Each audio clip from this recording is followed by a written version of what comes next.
তারিকুল ইসলাম ভূঁইয়া কেন বাংলাদেশ এগুলো করছে? কেন মোহাম্মদ ইউনূসকে বলছেন না শুধরে যেতে? ধন্যবাদ রিপাবলিকান বাংলার গণমাধ্যমকে। প্রথমে আমি ময়ূর দাদার কাছে অনুরোধ করব যে আমাকে কথা বলার জন্য সুযোগ দিয়েছেন। আমার কথা শেষ না হওয়া পর্যন্ত সাইড টকিং যাতে কোনো কারণে না হয়। দেখেন, আমাদের বাংলাদেশে আপনার গত 17 বছর শেখ হাসিনা আমাদের দেশটাকে শাসনের নামে সূচে খেয়েছে। তখন এই পশ্চিমবঙ্গের গণমাধ্যমগুলো বা পশ্চিমবঙ্গের ভারতের যে প্রতিবাদ করার কথা ছিল, বিরোধী দলের নেতাকর্মীদের উপর হামলা মামলা, জেল জুলুম, আইনাগর থেকে শুরু করে মানুষের উপর কি অমানসিক নির্যাতন করা হয়েছিল সরকার। কিন্তু গত 17 বছর এগুলো করার পরেও ভারতীয় মিডিয়াগুলো থেকে আমরা কোনো ধরনের প্রতিকার পাইনি, কোনো প্রতিবাদ পাইনি। কিন্তু বাংলাদেশ কবে স্বাধীন হয়েছে? 70 বছর কি করে বলছেন? বাংলাদেশ কবে স্বাধীন হয়েছে? না, আমি 17 বছর বলছি না, আমি 17 বছর অবশ্য আপনাদের প্রতিদিনই স্বাধীনতা হয়। গত 17 বছর না, গত 17 বছর। আরে গত 70 বছরে আপনারা পাকিস্তান আপনাদেরকে মারছিল বলেই তো আমরা স্বাধীন করলাম আপনাদেরকে। দাদা, আমি আপনাকে আসতেছি, আপনি যদি আমাকে কথা বলার যদি সুযোগ না দেন। না, কথা বলুন। বাংলাদেশ থেকে দুজন এই মুহূর্তে যোদ্ধা রয়েছেন, ভারত থেকে দুজন যোদ্ধা রয়েছেন। আমি আপনাকেই জিজ্ঞেস করছি প্রথমে, 70 বছর করছেন কেন? 70 বছর আগে বাংলাদেশ ছিল। এখানে কিছু লোক বলছে যে আর রাজ্যটার নাম পশ্চিমবঙ্গ নয়, রাজ্যটার নাম পশ্চিমবঙ্গ। না না না না, আমরা যেরকম পশ্চিমবঙ্গে থাকি আপনারা থাকেন পূর্ববঙ্গে। এমন পরিস্থিতি করবেন না, পূর্ববঙ্গটাও ভারতের একটা রাজ্য হয়ে যাবে। সেই রাজ্যের মুখ্যমন্ত্রীর নাম মোহাম্মদ ইউনূস বর্তমানে হয়তো হবেন। আপনারা না, মোহাম্মদ ইউনূসের যোগ্যতা আপনি এখনো জানেন না ভাই। না, জানি না তো। কারোর যদি যোগ্যতা না থাকে কি করে জানবো? ভারতবর্ষে সে যদি প্রতি বছর নিজেকে যোগ্য প্রমাণ করার জন্য ফেল করে, যোগ্যতা সম্পন্ন ব্যক্তি কি যোগ্যতা আছে তার? সারা বিশ্ব শাসন করেছে। হ্যাঁ, বিশ্ব শাসন করেছে। বাবারে, বিশ্বের বাঘ নাকি? নোবেল বিজয়ী একজন। নোবেল বিজয়ী মানে আমাদের দেশে আসুন, নোবেল বিজয়ীদের কি কাজ সেটা দেখুন। কে নোবেল দিয়েছে সেটা আগে জিজ্ঞেস করুন, একটা তদন্ত কমিটি বসান। আমরা গত 2 থেকে 3 মাস আপনাদের সাথে চুক্তি বন্ধ, পশ্চিমবঙ্গের সাথে যখন আমাদের বাণিজ্যিক লেনদেন বন্ধ করেছি, তখন কোথায় বাণিজ্যিক লেনদেন? চালটা কে দিচ্ছে? চালটা কে দিচ্ছে? হনুলুলু থেকে চাল আসছে। আর আমাদের সাথে বাণিজ্যিক না করলে তো আমরা খেতে পারবেন না। আমরা খেতে পারবো না। হ্যাঁ, গত 17 বছর আমরা গোটা বাংলাদেশও খেতে পারি। আমরা সর্বভুক, আমরা গোটা বাংলাদেশ খেয়ে নেবো। খেতে পারবো না মানে ভাত খেতে পারবো না তো বাংলাদেশ খাবো? আপনাকে বলি, ভাত খাবো না, ডাল চাল এই সমস্ত কিছু খাবো না তো চট্টগ্রাম খাবো? কথা বলো, আপনার কথা বলে স্কোপ দিতে হবে। কথা বলে স্কোপ না দিলে আমি কথা বলবো কিভাবে? আমি শুধু একটাই কথা বলছি 140 কোটি মানুষকে কেন খেপিয়ে তুলছেন? ভারতীয়রা কিন্তু খুব ক্ষেপে আছে। আপনারা ফসল নষ্ট করাচ্ছেন, আপনারা একটা প্রতিবাদ করছেন না। 140 কোটি মানুষের জন্য, ভারতের 140 কোটি মানুষের জন্য বাংলাদেশের 50 লক্ষ জওয়ান যথেষ্ট ওদেরকে প্রতিরোধ করার জন্য। আর আমাদের 1000 সিভিক ভলেন্টিয়ার যদি বাংলাদেশ বর্ডারে গিয়ে লাঠি নিয়ে দাঁড়িয়ে পড়ে, গোটা বাংলাদেশটা মিউ করবে। কি বলছেন? এত জওয়ান করেন কেন? বাসের হেলিকপ্টার নিয়ে এত জওয়ান করেন কেন? নিরস্ত্র মানুষ আপনাদের সাথে প্রতিরোধ করেছিলাম, দেখেন না? শুধরে যান, মোহাম্মদ ইউনূসকে খবর পাঠান। মোহাম্মদ ইউনূসকে খবর পাঠান। ময়ূক বলেছে শুধরে যেতে আজ রাত 9টার মধ্যে। না শুধরালে মাথায় দুঃখ আছে, কপালে দুঃখ আছে। আপনি গণমাধ্যমের না দুঃখ না, আমাদের সাথে মাত্র 5 মিনিট যুদ্ধ করার মতন ক্যাপাসিটি আপনাদের নয়। হ্যাঁ, এটা গ্যাসের ওষুধ খান। 5 মিনিট যুদ্ধ। আমি পিসিআর কে গ্যাস টিমকে বলবো এটা গ্যাসের ওষুধ দিতে। গ্যাস মাথায় উঠেছে আপনার। তারিকুল সাহেব, আপনি তো বাংলা সিনেমা দেখেন। আপনাদের তো বাংলাদেশের সিনেমাও আপনাদের রুচি হয় না। বাংলা সিনেমা দেখেন। বাংলা সিনেমার অন্যতম জনপ্রিয় মুখ। আরে দেখে নিন না, এক ফ্রেমে আছেন, এটা পোস্টার করে বাড়িতে রাখতে পারবেন। অরিত্র দত্ত বণিকের সাথে এক ফ্রেমে আছেন, দেখে নিন। 100 বছর পরে পোস্টার করে রাখতে পারবেন।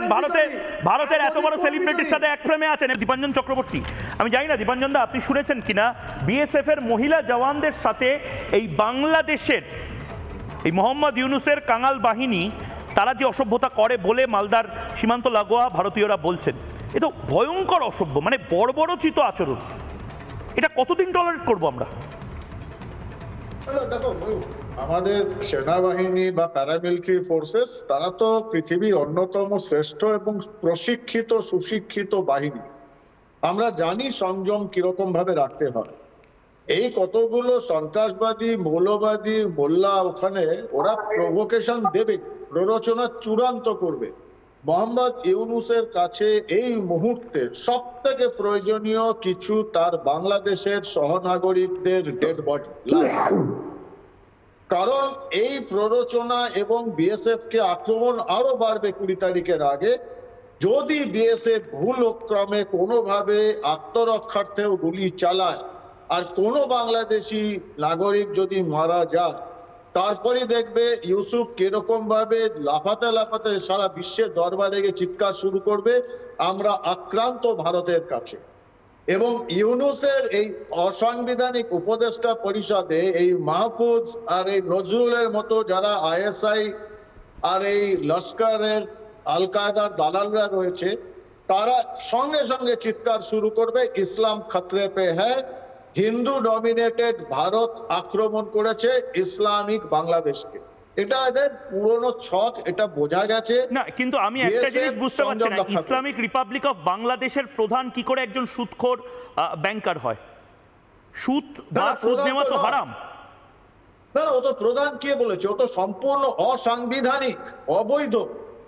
ওকে এই সন্ত্রাসবাদী গুলো হাফিজ এই যে যারা রয়েছে তাদের মানে এই নজরুল আসিফের মতো বা মাহফুজের ওদের ক্ষমতায় তুলালে ওরা পাকিস্তান থেকে ডক্টর ওই হাফিজ মোহাম্মদ সৈয়দকে এনে বসাতো লস্করে তৈবার হেডকে, এবং সেটা তো পারছে না। ওদের একটা লোক দরকার যে লোকটার বিশ্বের দরবারে মোটামুটি জানাশোনা আছে এবং মেরুদণ্ডহীন, ক্লিবলিঙ্গ। তো ইউনূসের সব ক্যাটাগরি পুরো হয়েছে, তো এরকম ক্লিবলিঙ্গ লোকই তো চাই ওদের জন্য। আমি আপনার কাছে আবার আসছি, এবার শুনুন ওর বোমা গুলি বন্দুকগুলো কি দিচ্ছে আপনাকে, শুনুন অরিত্র। দেখুন, মানে এতক্ষণ ধরে অনেক কিছুই আমরা শুনলাম যে বাংলাদেশের সাথে বাণিজ্য বন্ধ হয়ে গেলে আমরা নাকি খেতে পাবো না, ইত্যাদি করতে পারবো না। তো যাই হোক, তাও এখনও পর্যন্ত ডিম থেকে গম থেকে সমস্ত জিনিসপত্রগুলো ভারতবর্ষ থেকেই, পেঁয়াজ থেকে চাল থেকে সবই এখান থেকে তাদেরকে নিতে হচ্ছে। এবার দেখুন, অলসতা এবং অশিক্ষা এটা একটা কুবুদ্ধির লক্ষণ, এবং অধিকাংশ ক্ষেত্রেই আমাদের বর্ডার স্টেট মানে বর্ডার যে ডিস্ট্রিক্টগুলি রয়েছে যেখানে বাংলাদেশের সাথে আমরা জমি শেয়ার করি, সেই জায়গাগুলোতে দীর্ঘদিন ধরে করছে। আপনার রিপোর্টের সাথে আমি 2-3টে পয়েন্ট একটু অ্যাড করে দিই। সেটা হচ্ছে যে তারা শুধুমাত্র যে জমি এই গমগুলো তুলে নিয়ে যাচ্ছে তাই না, আমার কাছে খবর আছে যে এই যে সীমান্ত যেখানে এখন ওই কাঁটাতার দেওয়া হচ্ছে, এতদিন কাঁটাতার ছিল না, প্রথমে তারা কাঁটাতার দেওয়ায় বাধা সৃষ্টি করেছিল। বিজিবি এবং বিএসএফের মধ্যে একটা বাকবিতণ্ডা হয়, তারপর দুই দেশের মধ্যে একটা ফ্ল্যাগ মিটিং হয়, সেই ফ্ল্যাগ মিটিংয়ের মধ্যে কাঁটাতার দেওয়া হবে এই সিদ্ধান্তই আপহেল্ড করা হয়। এবং জবে থেকে কাঁটাতার দেওয়ার ব্যাপারটা শুরু হলো, এতদিন পর্যন্ত চোরাচালানকারী থেকে শুরু করে বিভিন্ন রকমভাবে অসৎ উপায়ে এই বর্ডারগুলিকে বাংলাদেশের পক্ষ থেকে ব্যবহার করা হতো। এবং একটা ইন্টারেস্টিং যে ডেটা, সেটা হচ্ছে আমাদের যে কাঁটাতার বা সীমান্তগুলো রয়েছে সেখান থেকে 150 গজ ভেতরে ওইদিকে বাংলাদেশের দিকেও ভারতীয়দের কিছুটা জমি রয়েছে। ফলে এখানকার যারা জমি চাষি, সেই চাষিদেরকে আগে ওখানে যেতে হতো, চাষাবাদ করতেন, আবার ফিরে আসতেন, একটা লাইন অফ কন্ট্রোলের অংশ ছিল। কিন্তু এই কাঁটাতার যবে থেকে এই ডিসপুটটা হয়েছে তবে থেকে তারা ওইখানটায় যেতে পারছেন না। এবং আজকে তারা গিয়ে দেখছেন আরও কিছু ইন্টারেস্টিং ঘটনা, যে এই যে গমের যে মেশিন, সেই শ্যালো মেশিন নষ্ট করে দিচ্ছে। যে পাম্প, কৃষিকার্যের জন্য যে পাম্প, সেই পাম্পের মুখে ইট গুঁজে দিচ্ছে যাতে সেই পাম্পগুলো খারাপ হয়ে যায়। এবং বিভিন্ন ফসলের মধ্যে বিভিন্ন রকমের কীটনাশক রাসায়নিক দিয়ে যাতে ফসলগুলো বিষাক্ত হয়ে যায়, সেই ব্যাপারেও বেশ কিছু লোকজন কাজ করছে। রাতের বেলা করে এগুলো আসছে, শুধু ফসল চুরি করছে না, তারা ফসলকে কন্টামিনেটেড করছে, তারা পাম্প খারাপ করে দিচ্ছে, তারা শ্যালো মেশিনগুলো নষ্ট করে দিচ্ছে। এর মূল কারণ আমার যেটা মনে হয় যে ভারতবর্ষ ছাড়াও রাশিয়া এবং ইউক্রেন, এই দুটি দেশের থেকে গম আমদানি করতো বাংলাদেশ, এবং রাশিয়া এবং ইউক্রেনের থেকেও একদিকে ওখানে একটা যুদ্ধকালীন পরিস্থিতি, এবং দুটি দেশই যেহেতু ভারতের পক্ষে, তাই তারাও খুব একটা বাংলাদেশকে সাপোর্ট করছে না। ফলে সেই জায়গায় বাংলাদেশ কোণঠাসা হয়ে যাচ্ছে। এখন কোনো দিকে তারা কোনো রকম সমস্যা আর ক্রিয়েট করতে না পেরে এখন একেবারে রকমারি আমাদের এখানে এসে ফিজিক্যাল কিভাবে ড্যামেজ করা যায় সেই একটা অসৎ উপায় নিয়েছে। আমি আবার বাংলাদেশিদের বলবো, মানুষজন করে না। নানা ধরনের কন্টেন্ট দেখার জন্য লাইক করুন, শেয়ার করুন আমাদের ফেসবুক পেজ, সাবস্ক্রাইব করুন আমাদের ইউটিউব চ্যানেল। পাশাপাশি অন্যান্য ব্রেকিং নিউজের জন্য অবশ্যই চোখ রাখুন রিপাবলিক বাংলায়।